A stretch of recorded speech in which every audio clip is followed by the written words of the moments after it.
following program is classified G. It's suitable for all ages.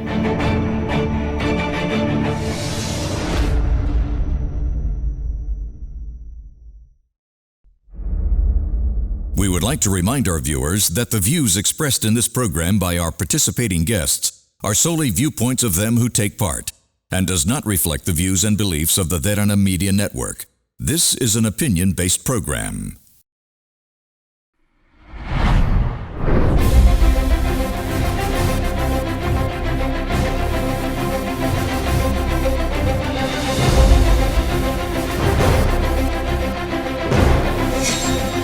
On an all-new Get Real, terrorists rising.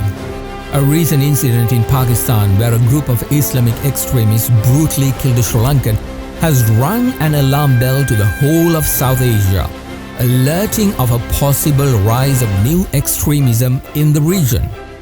All 8 countries in South Asia has some kind of extremism within their borders after being experienced with terror incidents that have led to the killings of innocent lives. What can we learn about these new extremists slowly rising to power?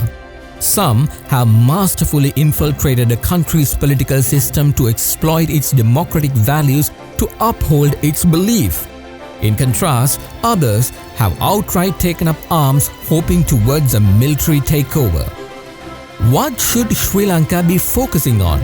Can Sri Lanka be ahead of the curve and take preventative measures that aid its citizens? For insights and analysis, tonight I'm glad to join the Director General of the Institute of National Security Studies, Professor Rohan Gunaratna. Real views, real opinions, and for an honest conversation, this is Get Real, and it all starts right now.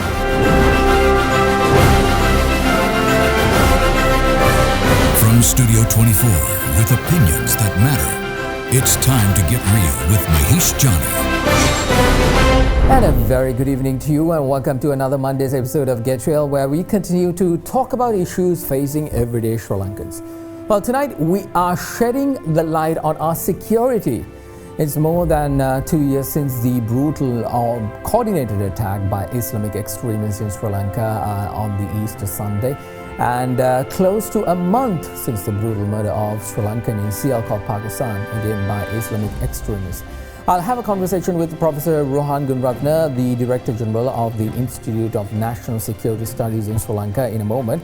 But before that, I want to focus on another matter that's impacting us daily. In my opening statement, the illusion of doom and gloom. Well, this year, 2021, is slowly coming to an end. This Friday, I'll be breaking down with a special panel on a special presentation of Get Real as to what defined the past year on our special episode Flashback 2021. Make sure you join us for that. That will be on this Friday at 6:30 p.m.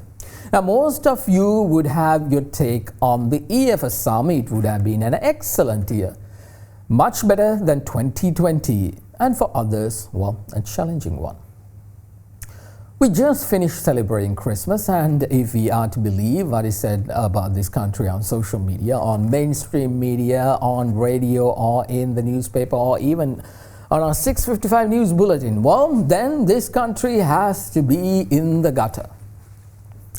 Going by that theory, people should be queuing up for food, fuel, essential services. Is that happening?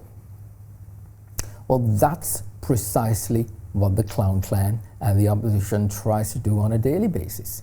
Do their level best to portray this country as a shithole country. As long as they can create chaos for the sake of creating chaos, they think they can be in power the very next day. So what's the reality? Is Sri Lanka as bad as they scream on social media? For the love of Christ, just get off your keyboard and go outside. In the past few days, all hotels in Colombo has seen the highest bookings they've seen in a pandemic time, the highest since 2019. Rooms to tables to everything they have, every single night. All hotels in Colombo are running at full capacity. Shopping malls have seen the highest number of patronage. I I've witnessed this by myself. Every single night there's a very long queue at one golf. It's the most expensive shopping complex currently in Sri Lanka.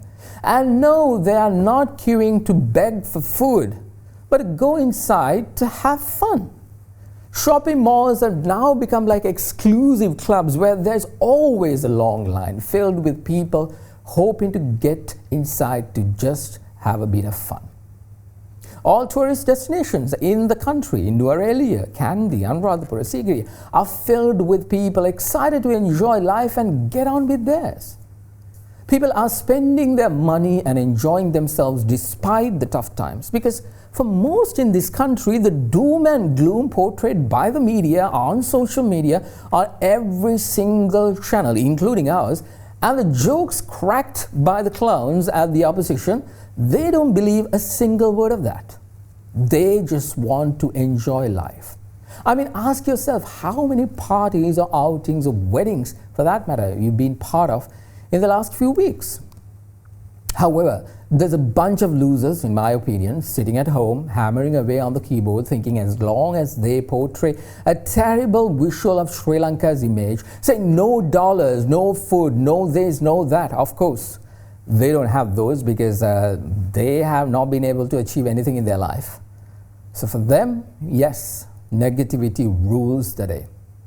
So what are you saying, Mahieash? There aren't any real problems, you might ask. Of course, you have the right to ask. I know. That's not what I'm saying at all.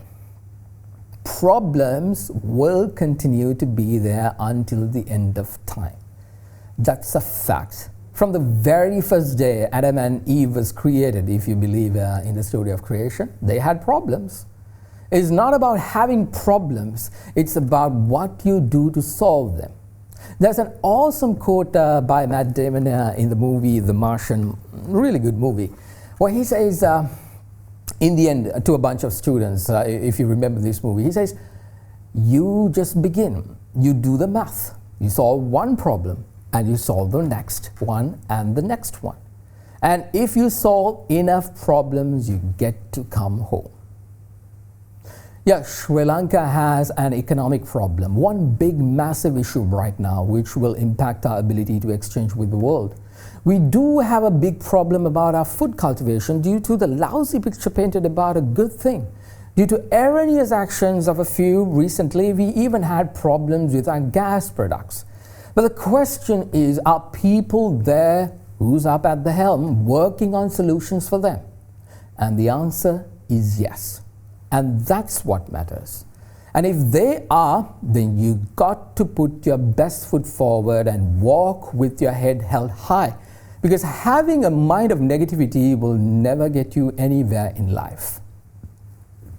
All right, when we return after the break, I'll sit down with Professor Rohan, Gunaratna, the Director General of the Institute of National Security Studies, to discuss an impending threat to the region. However, before that, to start us off on the matter, I'm now joined by Danidu Vitanwasam with a look at the real story tonight. Good evening, Danidu.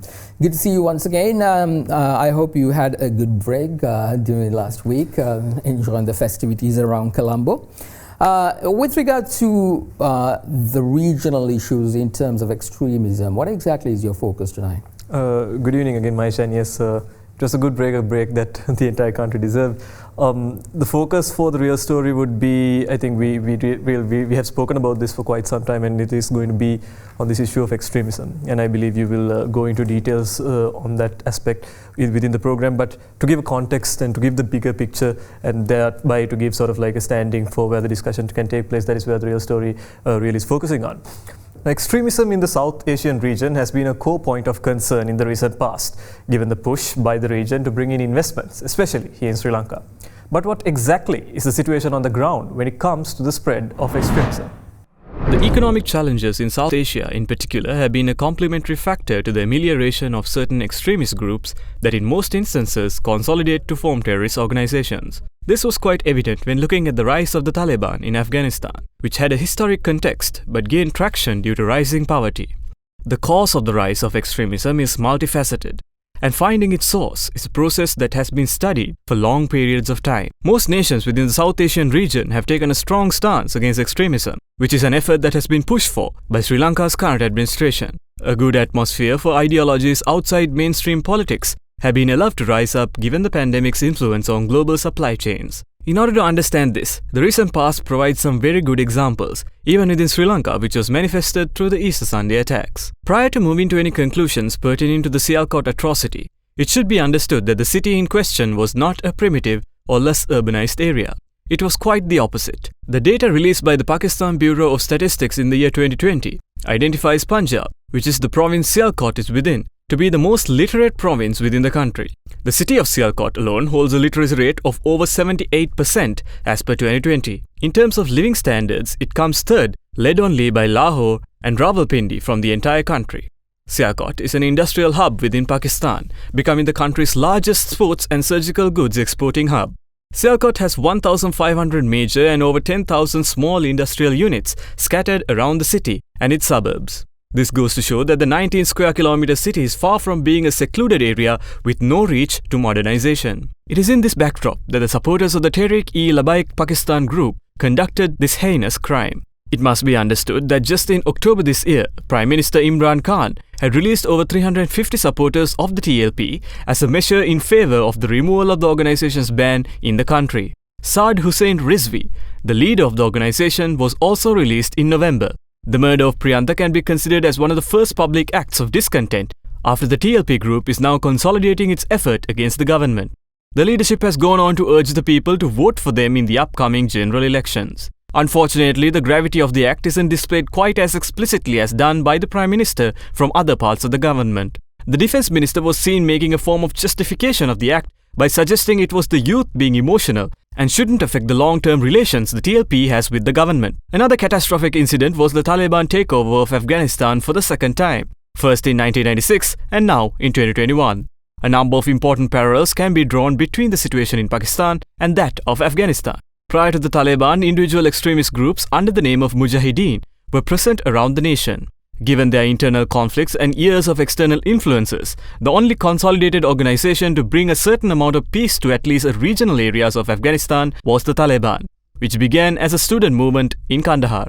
The US invasion of Afghanistan in 2001 and the extended military influence with the so-called nation-building effort gave prominence to the Taliban's novel effort to bring together all types of Afghanistani nationals in order to rise up against the foreign military occupation. The ideology was far easier to sell as the general public was poor, without proper leadership, and US institutions didn't reflect the Afghanistani culture. Volatile situations created such as this and the most recent incident in Pakistan, it can be made clear that a growing contest between mainstream politics and domestic extremist groups that feed on people's emotions have sprung up. In extension, Bangladesh had also seen recent religious riots. It began after the circulation of a picture of the Holy Quran at the feet of a Hindu statue. Hundreds of people have protested in Bangladesh's capital Dhaka, calling for an end to religious violence. At least 6 people have died and several others injured. The picture, as in the case of Pakistan, was considered to be blasphemy against Islam. Police said more than 200 attackers beat and stabbed to death an executive member of the temple committee in the southern town of Begumganj, where members of the Hindu community were preparing to perform the last rites of the 10-day Durga Puja festival. Prime Minister Sheikh Hasina's government has responded by temporarily blocking high-speed internet in several areas, deploying paramilitary units to some 35 of the country's districts, and arresting scores of people, including activists supporting Bangladesh's main opposition parties. These reports show that the situation in Pakistan is certainly not an isolated event, and the threat of extremism is spreading far across the region of South Asia. Regional stability flows into all facets of a country's development. The South Asian leadership should take a more comprehensive and calculated approach when dealing with something such as extremism, given its current situation. Mahieash, I believe there are a lot of areas that we can cover into this program. Indeed, one of the key areas I think we need to get an understanding is what can the region do, what can Sri Lanka do, and more or less it's not about just pointing the finger at one ethnicity and trying to say it's everybody's it's only their problem, but then again try to understand how we can collectively do our part to make sure that this extremism, this menace go away from society.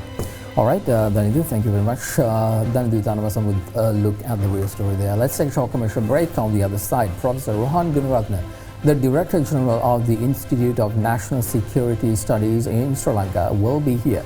This is Get Real. We'll be back in a minute.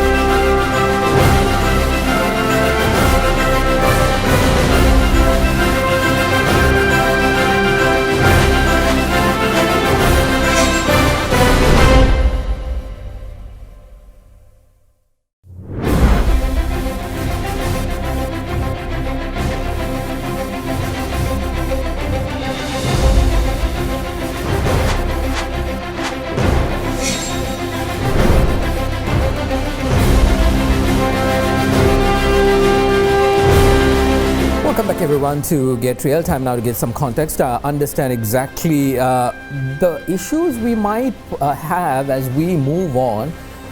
Sri Lanka cannot live an isolated life. We have to be part of the world. Unfortunately, terrorism has made us part of their world, and we saw lots of internationally prescribed terror organization operating here in Sri Lanka. The 2019 Easter Sunday attacks was that, and right now we are seeing even in the beginning of this month we saw one Sri Lankan national was killed in Pakistan brutally. We did a special program on that. So what's going on? We see in all 8 countries in the region there is some form of extremism going on, even here in Sri Lanka, in India, Pakistan, Bangladesh, all these countries we see some kind of extremism going on, and it's not just dying down, it's picking up. In fact, they're slowly creeping into the political systems in those particular countries and trying to get some kind of recognition for what they believe and get the people also come behind that. In order to understand what we are dealing with, the best person to speak to is, of course, Professor Rohan Gunaratna, the Director General of the Institute of National Security Studies in Sri Lanka. He has a tremendous amount of vast experience. I think first time I saw you, it was back in 2001 when the Twin Towers fell, and people wanted to understand what is this new type of terrorism. We don't understand this because, I mean, the world woke when the US got attacked. Al-Qaeda, Taliban, all this came into the picture, and I remember you explaining that on CNN and on international television stations, getting people to understand this is not something new, it has been there for quite some time, and this what they did was exactly the result of what they've been believing. Now here, Professor, let me start off with what was very recent, the Sialkot incident. Sri Lankan, a Buddhist who has no claim to that particular Islamic faith, goes and does a minute error, in my opinion. He did not understand what was even displayed. He can't read Urdu, he doesn't understand what was going on, so he does a simple mistake. But then people react in such a very crass manner, inhumane manner for some error that occurs, and they blame it on, or they actually say it is the faith of Islam. We have to protect Islam. What is your opinion? Does Islam call for something like that? Islam has assumed a different dimension based on the political complexion of countries. So in the case of Pakistan, after the Soviets invaded Afghanistan, the concept of jihad or holy war was propagated by the Pakistan state with Saudi funding and American and British money and technology. And those mujahideen... This is way back before 2000. Yes, this was 79 December, the Soviets invaded Afghanistan. The foreign fighters came to Pakistan starting in the early 1980. The fight ended 10 years later, but there was no money to rehabilitate them. So they were all emboldened that they are fighting for Allah, for God. They are willing to fight the unbelievers for Allah, but they were not rehabilitated. They were not reintegrated. Even their children were not looked after. And it is that group that did the 9/11 attack. It is that group that provided the training facilities for many 30 groups that gathered in Afghanistan, and they moved later to Iraq and Syria. It is that group that has once again returned back to power in Afghanistan on the 15th of August this year, that is the Taliban. And it's not only Taliban, it's also Al-Qaeda. And we are seeing that this ideology of religious extremism is now spreading very widely, including in our own country. So it is a regional threat. It is a threat that we all have to fight. It is a threat that we must protect our Muslims from being influenced, because if they are influenced, the same way 34 Sri Lankans went to Syria and Iraq, they will also go to Afghanistan, and we will have to suffer another Easter-style attack. When you say that, you are saying with evidence after looking at what the trend is as such. Now let's talk about the incident in Pakistan. If by any chance, I think we played that video also, what exactly are they saying? What is the mentality of these people? We see, I mean, if you take in Sri Lanka, we see lots of foreigners coming into our temples and all. They don't know the customs. They do mistakes, but we don't kill them. We don't, drag them on the streets and say that kind of rhetoric. But here, what is these people? I mean, it's not one person, two person. There was a multitudes of people chanting the same thing. How come? What I don't understand is, has the education system failed? What exactly is going on? Because how come inhumane act takes center stage over a religion that's preaching tolerance and peace and all that? That is what I don't understand. What exactly are they saying, Professor? The group that killed Priyantha, they were influenced by a political party called TLP, Tehreek-e-Labak Pakistan, and this group was banned by the Pakistan government. But because this group became very violent, Imran Khan was compelled to delist this group. Their leader was released, but the slogans of this party... They became violent, and because of that, Imran Khan? Their leaders were put in custody by Imran Khan because they attacked police stations, they created a lot of chaos. But because of the political pressure, Imran Khan had to make a key decision. And if you listen to the slogans of the mob that killed Priyantha, they were shouting, they were screaming the same slogans used by Tehreek-e-Labak Pakistan. And it is now the 5th largest political party in Punjab, in Pakistan. So you can see that these parties are now slowly entering the mainstream, and these extremist and exclusivist ideologies, they are politico-religious ideologies, not just religion. They are creeping into the mainstream politics, and that is the real threat. That is why Sri Lanka has to take a key decision. We will not permit Salafi Wahhabism in this country, because wherever Salafi Wahhabism went, they killed in the name of God. Allah or God. For our viewers to understand, because there is a lot of we say Al-Qaeda, we say Taliban, we say all these kinds of various names, but if what you're saying is that if the LTTE, if you take the LTTE, the terror organization which ran a war for more than 30 years, they failed. Now what they've been doing is they created a political party and slowly creeping into the democratic process and trying to infiltrate the whole system as such, what they couldn't do militarily. So is that what we are seeing happening in Pakistan? If so, is that the only country that has that threat, or is it slowly spreading into the rest of the region as well? It is a regional threat. You can see Taliban itself, the Islamic Emirate of Taliban, as they call it, it is a political religious ideology. They are not tolerating any other faith. They have destroyed the Bamiyan images. They attacked the museum and destroyed the Buddhist and the Hindu artifacts. They burnt the archives that had the historical, including the Buddhist scripture. And they recently even killed people who were musicians. So it's a very intolerant ideology that is spreading, and that is exactly what we must fight against. So in Sri Lanka, Salafi Wahhabism was introduced in '77 when we opened our economy. Our people traveled to the Gulf. They brought back their lifestyle, their education systems. What's the difference, Professor, between the normal Islamic person and Salafi Wahhabism? Almost all the Muslims in Sri Lanka, they are very peaceful. But there are pockets of Salafi Wahhabism that was created after '77, and especially after tsunami, because there was Arab funding, Arab preachers that came. And after the Islamic State proclaimed a caliphate in 2014, this ideology cascaded to Sri Lanka, and the ideology crystallized into operational cells. So Zahran was one of them. But most Muslims in Sri Lanka do not subscribe to this ideology that they must kill in the name of Allah and they must kill in the name of Islam. Zahran says that wherever you see unbeliever, kill him, and that you should do this to pray to please Allah.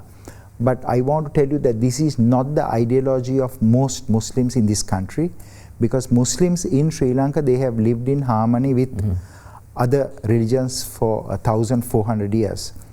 But government has to regulate the religious space because of three reasons. One is 2017, 18, 19, there were Salafi Wahhabi texts introduced into the mainstream O-level and A-level books.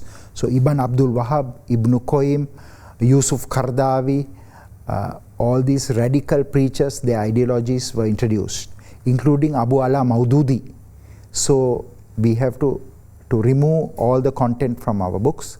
Second is we must make sure that exists currently. Yeah, yes, in fact it was only removed this month by the Education Ministry.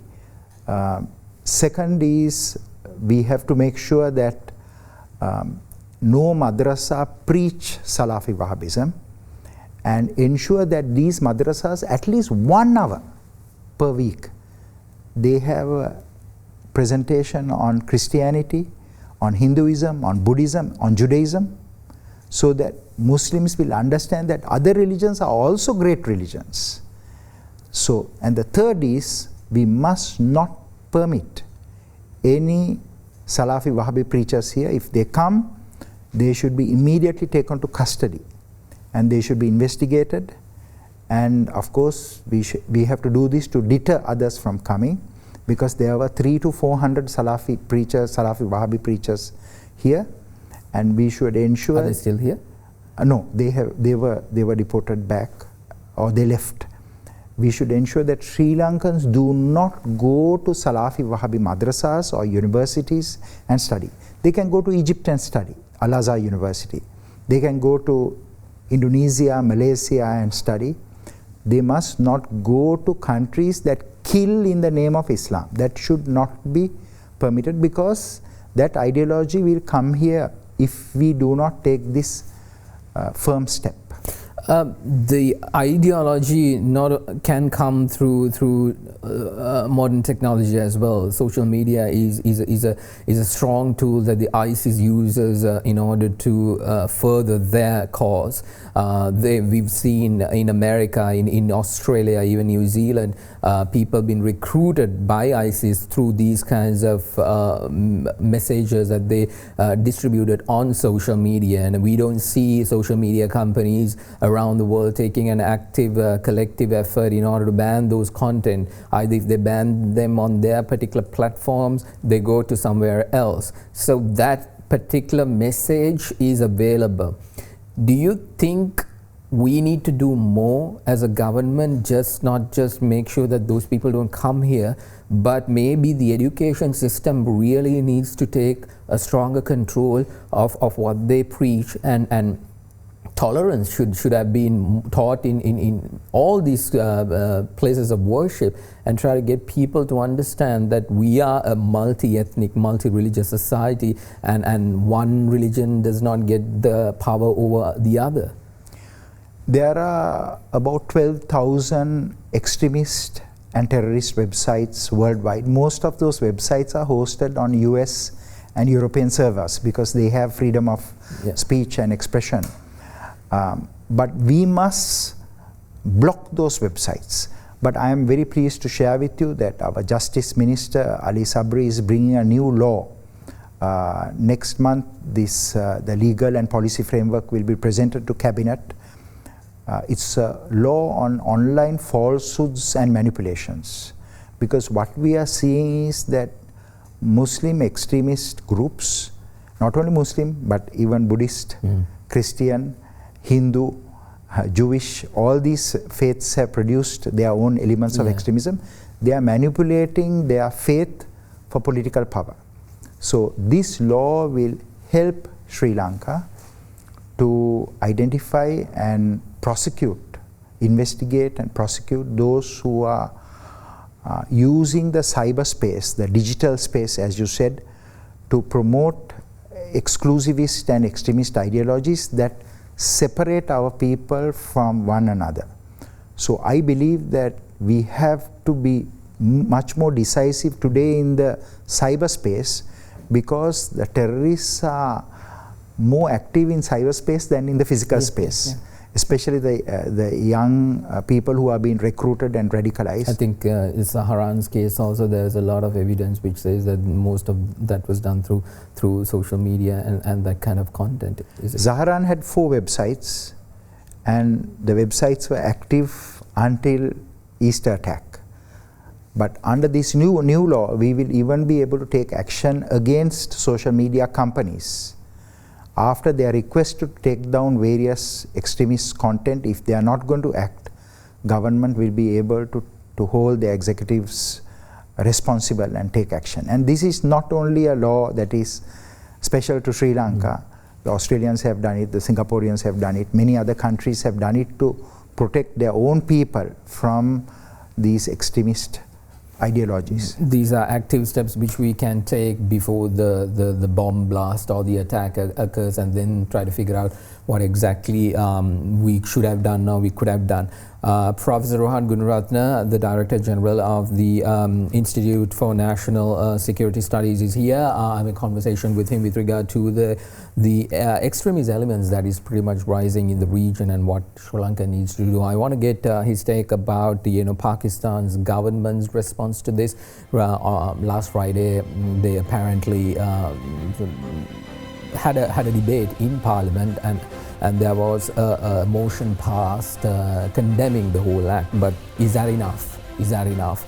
And has our government, the Sri Lankan government, done enough as well? Let's take a short commercial break. You're watching Get Real. We'll be right back.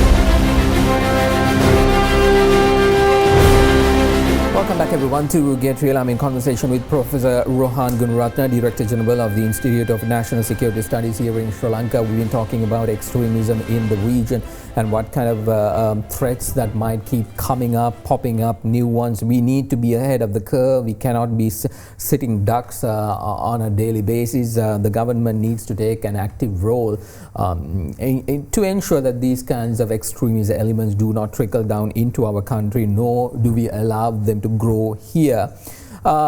Professor, one of the things that the Pakistan, we saw there was some action taken as soon as Priyantha was killed. The Pakistan Prime Minister sent out a tweet. There was a lot of, in my opinion, a media show. Because the PR factor was quite crucial for them. He's not a Pakistani, he's another national, and that was quite detrimental to them. I want to understand the issues that the Pakistani government itself might face in the days to come. If you take Imran Khan as the Prime Minister, he came to Pakistan to say that, we're going to bring Pakistan to the next level in terms of development, in terms of economy, and even in terms of thinking. He wanted to turn a new page. A lot of people still hope that he will be doing that. But here we see extremist groups slowly popping up. And it's not just popping up, they're gaining power. This particular political party has quite a big recognition in that particular region. Don't you think it's a threat to him if he do not pretty much cull this from the bud and make sure that this does not become a big problem? Maybe the next election, his party might lose, and then this political party, the extremist party, might gain power, and there could be more of this than taking it out. Every single day, Pakistani security forces, military, law enforcement, intelligence, they are fighting against religious extremism. It is because religious extremism was harnessed by the Pakistan state in the past to fight the Soviets, and it grew in Pakistan. So the key lesson is no one should use religion for their political reasons. If they do it, you're going to have a huge blowback. Now, Imran Khan is a good leader. He is trying to stabilize Pakistan. He wants to make Pakistan prosperous. But the foundation of any state, including Sri Lanka, is national security. If we have national security, we will have social harmony. If we have social harmony, we'll have political stability and then economic prosperity. But in the case of Pakistan, right now what has happened is Imran Khan is challenged severely by these religious extremists and by these religious parties. That is why he was compelled to delist TLP, the party that was banned, the party from which those slogans were used to kill the Sri Lankan Priyantha. So Imran Khan has to manage these political forces because the religious extremist forces have become big and strong, and he is directly challenging him. I believe personally that he has done what he can as a response to Priyantha's issue. But ideally, he should ban this organization. He should also repeal the blasphemy law. And he should also mainstream the madrasas that is producing the support base for organizations like Taliban, like TLP. But these are very difficult challenges for a man like that. Like you said, he has done what he can. Even the Pakistani parliament moved to pass a resolution last Friday saying, completely condemning this particular act. Condemn is good. They're going to, what the news article said was they're going to send an envoy to Sri Lanka to personally apologize to the family. Now that is, for me, in my opinion, such a stupid act, because what are you going to do every single time when there is such incidents you keep sending? Or you go back and start thinking about why is this problem popping up? How can we address it? Now you just said madrasas streamlining their laws and all those things, it has to be done. You think it's enough right now? Because there is, I understand the PR aspect of diplomacy between Sri Lanka and Pakistan. Pakistan has helped us at the UNHRC. They've been there for us as a nation. So have we been there when nobody was coming to Pakistan to play cricket. We went there. We stood by them and did that. Do you think we might see some kind of a diplomatic fallout from this, or should there be more action by our government asking them, you gotta fix this. This is the problem we have, because Priyantha was not the only person who's working in Pakistan right now. In Sri Lanka, there's a lot. I don't think our embassy even knows how much, but that is there. So what do you think, Professor? Is this enough? We have a few hundred Sri Lankans working in Pakistan. Those Pakistani factories prefer to have Sri Lankans because they are technically very competent and also very disciplined.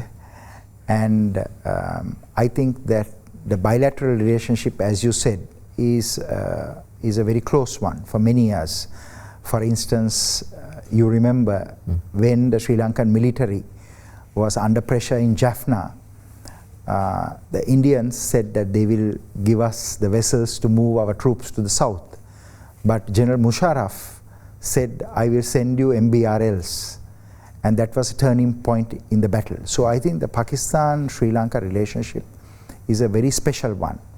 They have constantly supported us also in Geneva.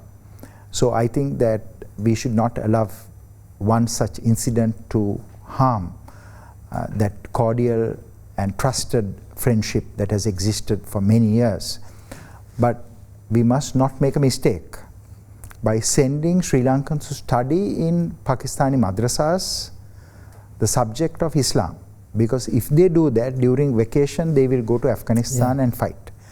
Of course, Sri Lankans can travel to Pakistan to study science, mathematics, philosophy, languages, any other subject, but not religion. Because as much as we go there, how much of them are coming here? And how much of them are bringing that particular kind of philosophy and ideology to here? To this we are not permitting any more Pakistani or Arab preachers to come here, because that is counterproductive.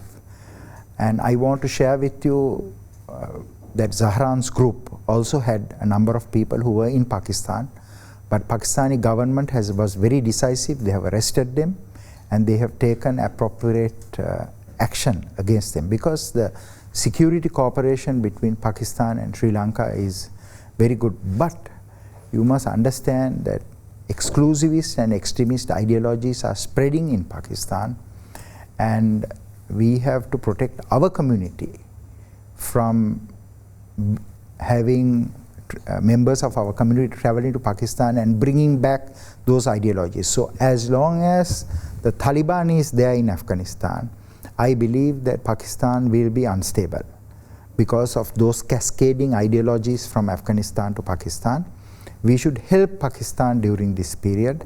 We should help Afghanistan also during this period, because I think that the return of the Taliban-Al-Qaeda alliance is very detrimental to the security and stability of this entire region. It is certainly very detrimental to Pakistan and India and Sri Lanka and the Maldives. All these countries plus Bangladesh have suffered from terrorism, because we are seeing the epicenter of terrorism is now shifting from the Middle East, from the Levant, Syria, Iraq to Afghanistan. And with that, the threat of these cascading ideologies influencing our communities will become more significant. That is why our education department, our religious department, our information department, they should all play a very close working relationship with our military, law enforcement and intelligence services to secure this country from these ideologies. It is, I mean, you saw, Professor, right after the Easter Sunday attacks, for about 2, 3, 4 weeks, we had the support of the Muslim communities in order to open up their doors, let everybody come in, check what's going on, that kind of, there was a little bit of transparency. But no sooner when swords and all these things were caught, the tone changed. People have started saying, no, this is religion, this is religion. But you see in Sri Lanka, where the same community that is asking for multi-ethnic, multi-religious, you know, we have to live in harmony kind of tone when they're singing, they are also asking for specialized banks, specialized schools, specialized all that. Do you think we are too late right now? Because do you think that particular thinking, that particular ideology is already established, and Sri Lanka might not have a way to get out of from this, and we might see more repercussions of it as we move on?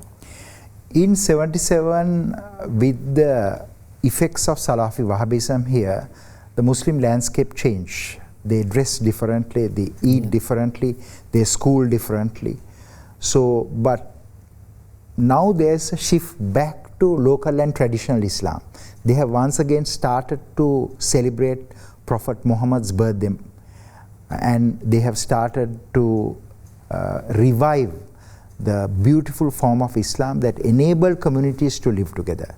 Not only that, I am very pleased to say that ACJU, the All Ceylon Jamiatul Ulama, the main Muslim body that was infiltrated by the Salafi Wahhabis, they have now slowly faded out, or they are fading out. A new young leadership has assumed importance, Ustaz Arakam Nuramit, and he is reforming the religious space, working together with the DMRC, the Department of Muslim Religious Cultural Affairs, the Waqf board that has control over the madrasas, and also many Muslim federations and organizations have come together, because the Muslims themselves feel that this ideology that came from the Middle East has been very harmful.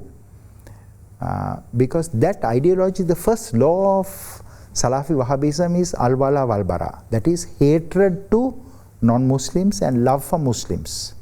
So this ideology is now being eliminated. And that is not said in the Quran, right? That is somebody else's interpretation. Absolutely. The term al-wala wal-bara does not exist in the Quran. There's a separate phrase called al-wala. and there's another separate phrase called Al-Wala Wal-Bara. But this has been combined together by these politico-religious clerics. And Saudi Arabia itself is acting against Salafi Wahhabism. MBS, the Crown Prince, has taken very decisive action. He has put 2,000 Wahhabi clerics in custody. We haven't done that. We haven't even closed the Salafi Wahhabi madrasas. We have just asked them to change the trustees, to bring back the Sufi clerics. So I think that the Saudis are acting against this.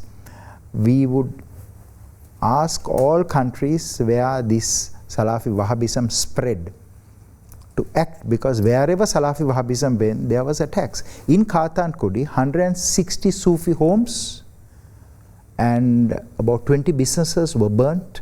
They took the Sufi cleric Pailwanan's body out and they dragged it on the street, put it in a tractor. Absolutely, and they burnt it. So I think that the curse of doing this has spread everywhere.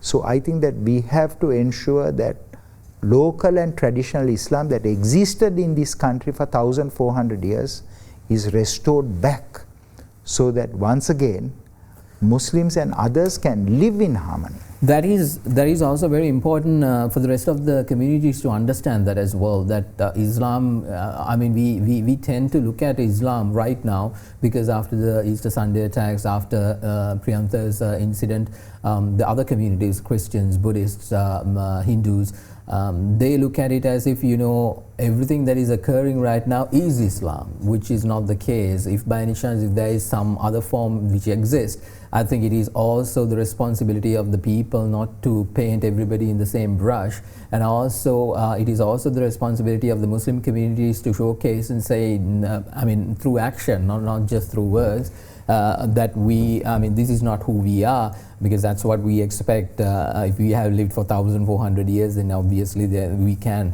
Let's take a short commercial break. When we return, I want to get what exactly should we need to do as we go on. Sri Lanka, the region, can we activate SARC in a different manner to get everybody's take on this and be ahead of the curve, because there's no point in reacting. Once everything happens, we have to take control and make sure that we have a defense against this menace that is pretty much going all around the world.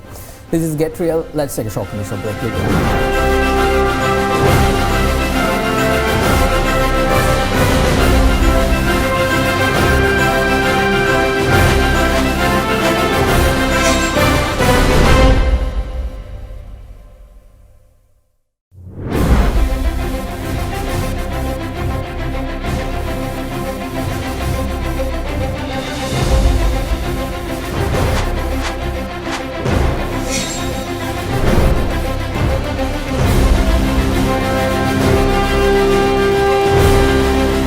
Everyone to Get Real. I'm in conversation with Professor Rohan Gunaratna, Director General of the Institute of National Security Studies here in Sri Lanka. We've been talking about extremism in the rise in the region, exactly what Sri Lanka can do, what the region can do, and it is very important that we understand the menace rather than trying to sweep it under the carpet on the guise of, you know, it is infiltrating or pretty much trying to get on the nerves of some other ethnicity or any community. The problem here is that particular cancer, which is being now slowly developed in various parts of the world. We've seen the repercussions of it. 2019 Easter Sunday attacks was that, and now here we see another individual, a Sri Lankan, a non-believer, who've been treated this way. Professor,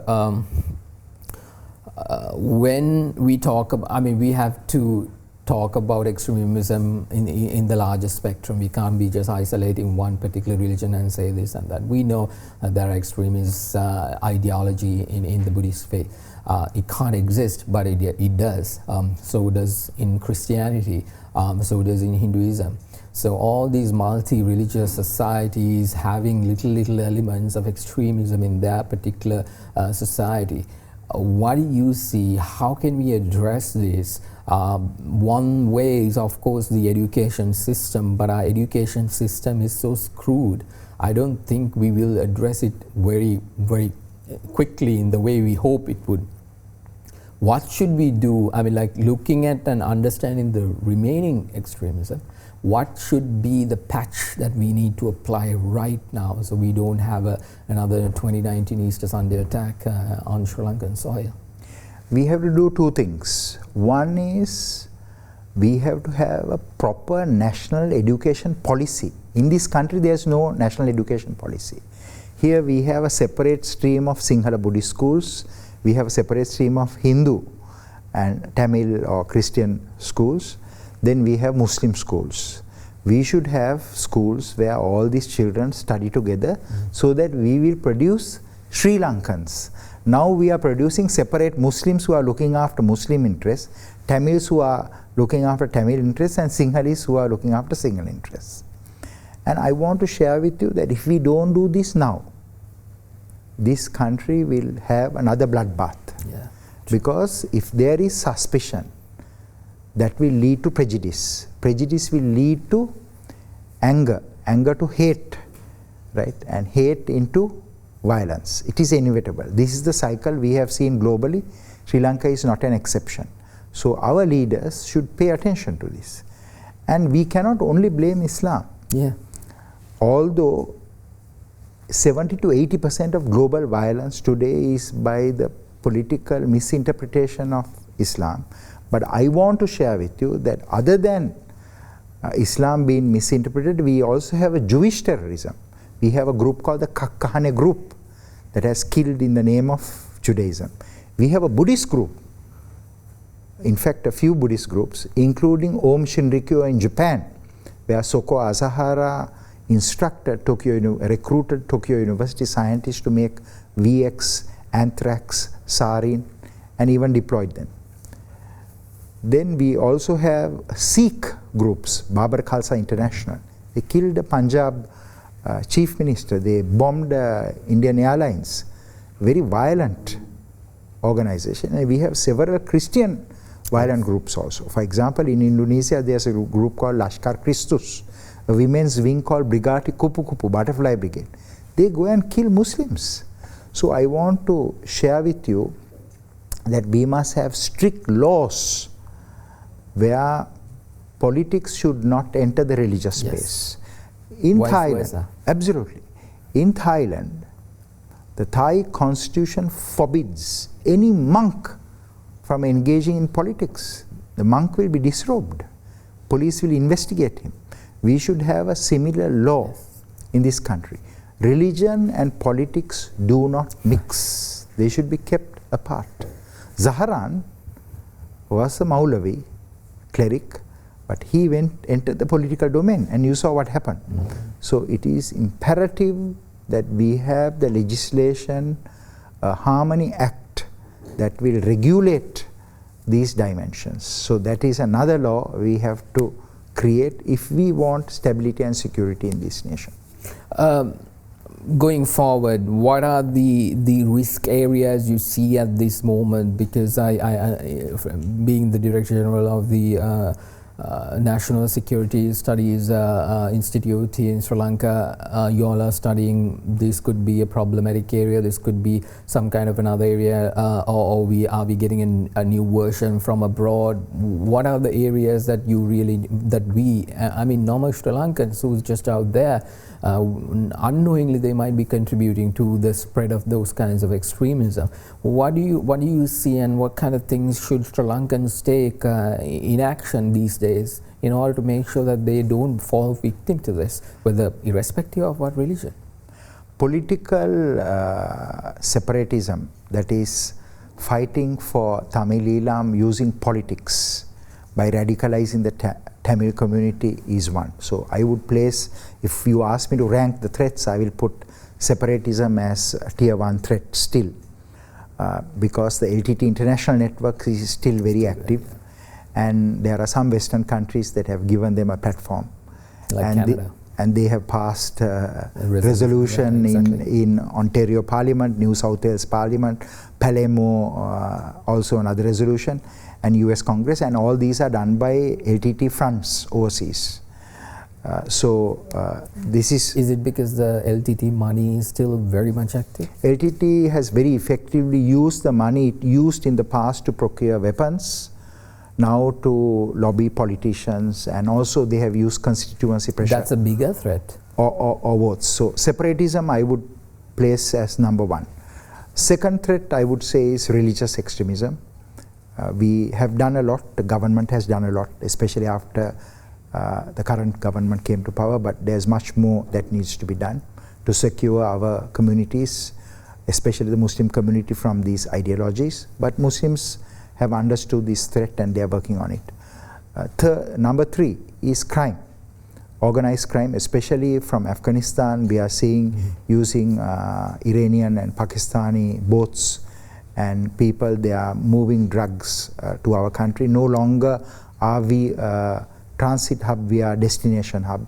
Drugs have spread and we have to take even more decisive action. I would say that we should create agency with Army, Navy, Air Force, police, intelligence, together, just one agency to fight the drug issue. It's not only going after drug traffickers, but having effective rehabilitation programs in every district, having counseling centers in schools. So 3 is crime, especially drugs. 4 is foreign interference and geopolitics. We are seeing the Chinese, the Indians, the Europeans, the Americans, they are all active here. Sri Lanka is a very important geostrategic location. We have to deal with it. The next is we have to strengthen our cyber security. Cyber security is we have to monitor the cyberscape better because there's more crime that is happening in the cyberspace than in the physical space. So we have to invest more in creating a stronger cyber investigative capability, cyber intelligence capability, cyber forensic capabilities. So the entire cyber element we have to strengthen and build specialists and professionals working in that space. Indeed, what you just said was literally taking Sri Lanka to the next thinking level to make sure that the mindset of the people do not still get stuck in the 70s or 80s and think in a very narrow-minded way. I think we are now, like you said, if we are a destination for drugs, I think we have to be a destination for development and a new way of thinking. I think we have the opportunity to lead the region. Professor Rohan Gunaratna, Director General of the Institute of National Security Studies, it's been a pleasure, sir. Thank you very much for being here. We should expand this discussion more or less because there are lots of other elements that needs a lot of input, and I want to thank you for the tremendous amount of work you've been doing all throughout, helping us to understand exactly the hierarchy, the integral work of the LTT during that particular war, and even the threats that we right now have. Thank you once again for being here. I really appreciate it. My appreciation to you for the good work that you're doing. Thank you. Thank you. Well, that's all the time we have for you tonight. Thank you very much for watching. Remember, this Friday and also on Saturday we will have a special show. On Friday we will have Flashback 2021, try to understand exactly what has defined 2021. There are lots of elements to it. Our panel will be here, and also on Saturday, what to expect in 2022 as we move on to a new year. Another panel will be there for that as well. Well, in case you've missed this program on air live, make sure you log on to our YouTube page, youtube.com/Derana English. Also have a conversation with us on Facebook, facebook.com/GetRealDerana. That's all the time we have for you tonight. Thank you very much for watching. Make sure you stay positive, test negative. I'll see you next time. Goodbye.